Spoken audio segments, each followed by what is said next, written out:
இன்றைக்கி நலபாகம் காராமணி பொரியல் பண்ணிவிட்டு சாம்பார் வச்சுட்டு நம்ம உருளைக்கிழங்கு ஏர் ஃப்ரை பண்ணுறோம். இந்த மாதிரி காராமணி பொடியை நறுக்கி முங்குற அளவுக்கு தண்ணியில் வேக வச்சு உப்பு போட்டு வேக வச்சுக்கோங்க. அதுக்கப்புறம் நீங்கள் உருளைக்கிழங்கு இந்த மாதிரி சதுரமாக கட் பண்ணி வச்சுட்டு அதில் உங்களுக்கு உப்பு, கொஞ்சம் மிளகாத்தூள், மல்லித்தூள், கொஞ்சம் கரம் மசாலா தூள், சோம்புத்தூள் போட்டு கார்ன்ஃப்ளவர் போட்டு நல்லா விரைவிக்கும். கொஞ்சம் எண்ணெய் ஊற்றி விரைவி வச்சுக்கோங்க. நம்ம ஏர் ஃப்ரையில் தான் அதை ஃப்ரை பண்ண போகிறோம். நல்லா விரைவிக்கிட்டிங்கன்னா உங்களுக்கு கொஞ்சம் ஒரு 5 நிமிஷம் இருந்தால் போதும். மேலே கொஞ்சம் எண்ணெயும் போட்டு பண்ணிக்கோங்க. பெருங்காயத்தூளும் போட்டுக்கோங்க.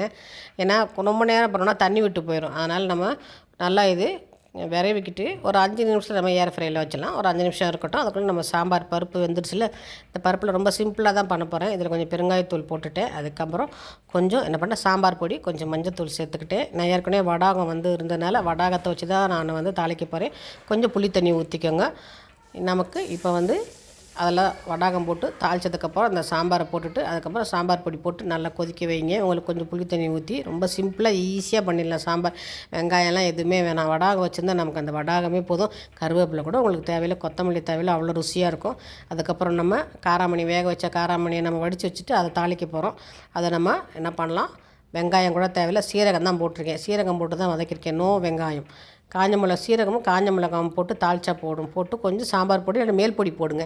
போட்டால் அது ஒரு டேஸ்ட்டு கொடுக்கும். அதுக்கப்புறம் நீங்கள் தேங்காய் திருவி போடலாம். அந்த தேங்காவோட கொஞ்சம் பொட்டுக்கடலையை கொஞ்சம் நுணுக்கி போட்டால் அதுவும் ரொம்ப டேஸ்ட்டாக இருக்கும். நான் வெறும் தேங்காய் மட்டும் தான் இன்றைக்கி நுணுக்கி போட்டுருக்கேன். அது நமக்கு வித்தியாசமாக இருக்கும். கொஞ்சம் எண்ணெய் ஊற்றினா அது ஒரு ரொம்ப அப்படியே தாளிச்சா நல்லா இருக்காது. கொஞ்சம் எண்ணெய் கொஞ்சம் ஊற்றுனோம்னா அது சாப்பிடும்போது ஒரு ருசியை கொடுக்கும். இதோட நீங்கள் பொட்டுக்கடலை போட்டுக்கலாம், இல்லைன்னா வேர்க்கடலை நுணுக்கி போட்டுக்கலாம். அது ஒரு டேஸ்ட்டு உங்களுக்கு அருமையாக இருக்கும். சாம்பாருக்கும் இந்த காராமணி நல்லா தெரியும்ல, நல்லா நீட்டாக இருக்கிறது தான் காராமணி. அதை தான் சொல்கிறது காராமணின்னு சொல்லிட்டு. சில பேர் காராமணி விதையே சொல்லுவாங்க. காராமணி இப்படியே விற்கும். நல்லா 1/4 கிலோ வாங்கினாலும் நிறைஞ்சு வரும். இப்போ நம்ம 5 நிமிஷம் ஊற வச்சுருக்க உருளைக்கிழங்கு நம்ம என்ன பண்ணலாம், ஏர் ஃப்ரையில் தான் பண்ண போகிறோம். இந்த மாதிரி எண்ணெயை நல்லா ஸ்ப்ரே பண்ணிக்கிட்டு அதில் ஊற வச்சதில் அதை கூட கொஞ்சம் தண்ணி விட்டுருச்சு பாருங்கள். 5 நிமிஷத்துக்குள்ளே அப்படியே வச்சுட்டு நம்ம உள்ளே செட் பண்ணிவிட்டு எப்போ மாதிரி 180ல் 15 மினிட்ஸ் செட் பண்ணி உள்ளே வச்சுட்டா அது பாட்டுக்கு சூப்பராக மொறுன்னு வந்துடுங்க. அவ்வளோ அருமையாக இருக்குது. எண்ணெயே இழுக்காமல் நீங்கள் முடிஞ்சால் உங்களால் வீட்டுக்கு யூஸ்ஃபுல்லாக ஒரு பொருள் வாங்கினா ஏர் ஃப்ரை வாங்குங்க. ரொம்ப அருமையாக நமக்கு யூஸ் ஆகும்.